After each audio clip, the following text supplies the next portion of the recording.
The character kind of came as a result of the story, which I had to create within parameters, to create something for me to be in that would air and for the UK audience first, before an American audience. Sorry, it's terribly rude of you.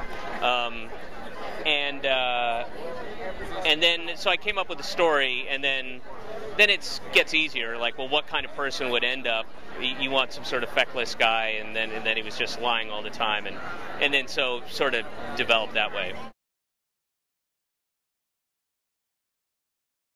Well, London's its own jungle. I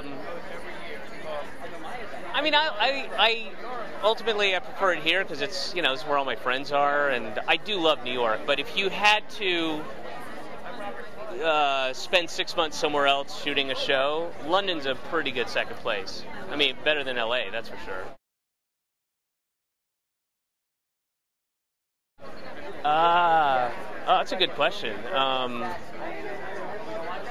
Well, I'll tell you one thing. They're not, as a general rule, societal rule, they're not quite as open. They're not, like, if you go to a bar in New York, the stranger next to you will start talking to you, you'll have a conversation, and that really, they don't do that there.